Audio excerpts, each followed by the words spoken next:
आज हम बात करेंगे राम सेतु के बारे में कि राम सेतु की वास्तविक सच्चाई क्या है। क्या राम सेतु वास्तव में सच था? सैकड़ों सालों के बाद भी इसके जो सबूत हैं वो मौजूद हैं और ये एक ऐसा सवाल है जो आज भी लोगों के लिए काफ़ी इंटरेस्ट का विषय बना हुआ है। आज भी कई रिसर्चर समुद्र में राम सेतु की जो निशानियां हैं वो ढूंढ रहे हैं, तो क्यों ना हम भी आज राम सेतु के खोज पर चलते हैं। तो तैयार हो जाइए, ये बहुत ही रोमांचक सफ़र होने वाला है। उसके लिए अगर आपने हमारा चैनल सब्सक्राइब नहीं किया है तो प्लीज़ सब्सक्राइब कीजिए और अगर बेल आइकन नहीं दबाए तो प्लीज़ बेल आइकन दबाइए, जो आपको सबसे पहले हमारे चैनल के वीडियो की नोटिफिकेशन मिल जाए। ये जो वीडियो है ये आप पूरा देखिएगा, जो आप जानिए राम सेतु की सच्चाई के बारे में, राम सेतु के बारे में। उम्मीद करता हूँ आपको अच्छा लगेगा। तो आइए शुरू करते हैं। राम सेतु एक ऐसा पुल है जिसके ऊपर से गुजरकर भगवान श्री राम ने लंका पर विजय हासिल की थी।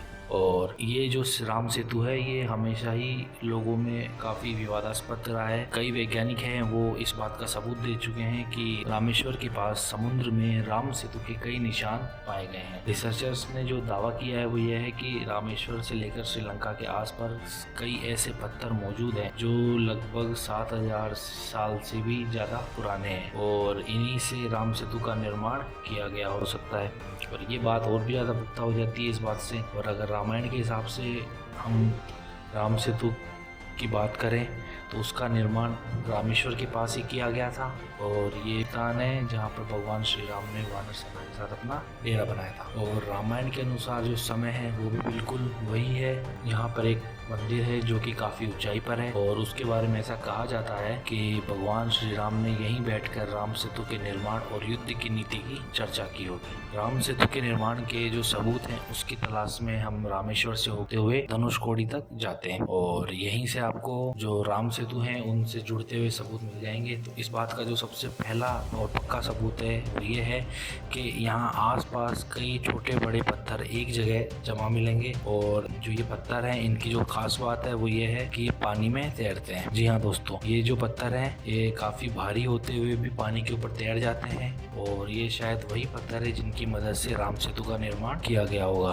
और इस बात के लिए अब हमको धनुषकोडी जाना होगा, जिसके लिए आगे हम सैटेलाइट की पिक्चर्स को देखते हैं। तो अगर आप ध्यान से देखेंगे तो आपको धनुषकोडी से लेकर श्रीलंका के मन्नार तक एक सीधी रेखा दिखेगी। ये जो सीधी रेखा है यही राम सेतु है। और अगर हम गूगल मैप में जाते हैं तो गूगल मैप में भी धनुषकोडी से मन्नार के बीच कई छोटे छोटे द्वीप नजर आते हैं और इन्हें राम सेतु का अवशेष कहा जाता है। और अगर आप मैप को ध्यान से देखेंगे पाएंगे कि धनुषकोडी का एक सिरा है समुद्र के काफी अंदर है और कथाओं में भी इसे राम सेतु पॉइंट कहा। और ऐसा कहा जाता है इस जगह के बारे में कि जब भगवान श्री राम माता सीता के साथ लंका विजय करके लौट रहे थे तब उन्होंने एक तीर से राम सेतु को तोड़ दिया था।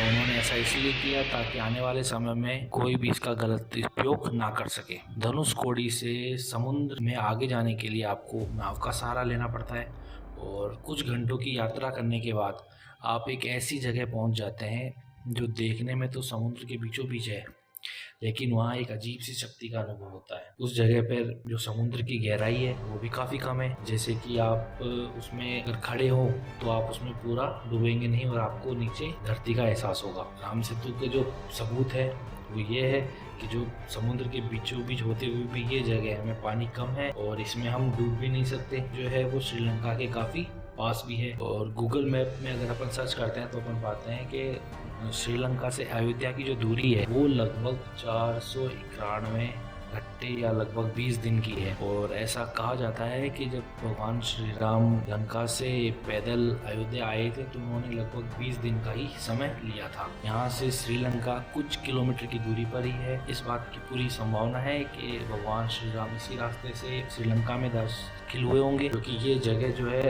ये इस जगह पहुँचना बहुत आसान भी नहीं है और यहाँ मछुआरे भी नहीं आते हैं। ये देखने में तो काफ़ी छोटी सी जगह लगती है लेकिन यहाँ आसपास कई टापू हैं और ऐसा कहा जाता है कि जब राम सेतु का निर्माण हो रहा था तब हवा की गति काफ़ी तेज थी। तेज लहरों के प्रभाव से राम सेतु के जो निर्माण था, पुल का निर्माण हो रहा था, उसमें बाधा आ रही थी। इसके लिए भगवान श्री राम ने समुद्र देवता से विनती की और वे तब तक शांत रहे जब तक पुल पूरा नहीं हो जाता। और आपको जानकर आश्चर्य होगा कि आज सैकड़ों सालों के बाद भी उस जगह जो लहरों की गति है वो बाकी जो समुद्र में जो लहरों की गति है उनसे धीमी होती है। ये भी एक प्रूफ है, हमें पता चलता है कि राम सेतु वहाँ पे बनाया गया था। खास बात है जिसमें इसको समुद्र के बाकी हिस्सों से से अलग बनाती है और हमारे जो राम सेतु के जो दावा है उसे और मजबूती देता है। तो राम सेतु जो एक काफ़ी बड़ा मुद्दा है, में वैज्ञानिकों को जो मत है वो ये है कि राम सेतु का जो निर्माण है वो ज्वालामुखी से निकले खास तरह के पत्थर से किया गया होगा जो पानी में तैर सकता था। ये पत्थर कुछ स्पंज की तरह होगा और जैसे ही इनको पानी में डाला जाता है ये पत्थर पानी में डूबता नहीं, तैरता है। ऐसे ही पत्थरों को चुनकर ये पुल बनाया गया होगा और ऐसा कहा जाता है कि पुल के निर्माण के समय सभी पत्थर पर भगवान श्री राम का नाम लिखा गया था ताकि वो एक दूसरे से जुड़े रहें। इस किस्म के जो पत्थर हैं वो समुद्र पर तैरने और भगवान श्री राम का चमत्कार होने को भी हम झुटला नहीं सकते। कहा जाता है कि 15वीं शताब्दी के आसपास लोग इस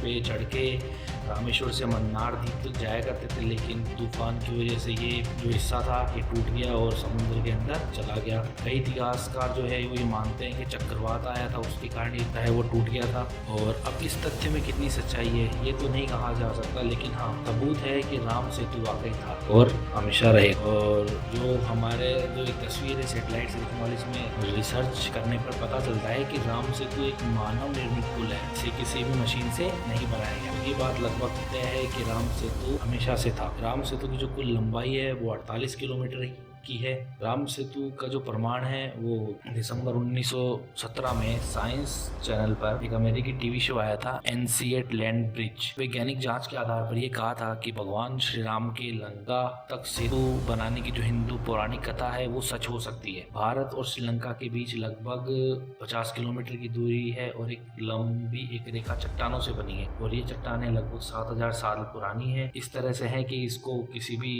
तरह से किसी मशीनों के द्वारा नहीं बनाया गया है। जो ये पुल था वो इंसानों ने ही बनाया है। दोस्तों आज की जो तारीख है इसमें भी राम सेतु काफी ज्यादा चर्चा का विषय बना हुआ है क्योंकि एक नई मूवी आ रही है अक्षय कुमार की राम सेतु। अब उस मूवी में राम सेतु के बारे में कितनी सच्चाई होगी ये तो हमें राम सेतु मूवी देखने के बाद ही पता चलेगा, लेकिन अगर श्रद्धा और भक्ति से अलग हटकर अगर हम सोचें और इस पुल की कल्पना करें तो ये पॉसिबल नहीं है। लेकिन जब बात विश्वास की हो तो जो पत्थर है वो भी पानी में तैर जाता है। राम सेतु जो है वो सेतु है जिसे खोजने की जरूरत है। सही मायनों में राम सेतु की जो सच्चाई है वो सबके सामने उजागर होनी चाहिए।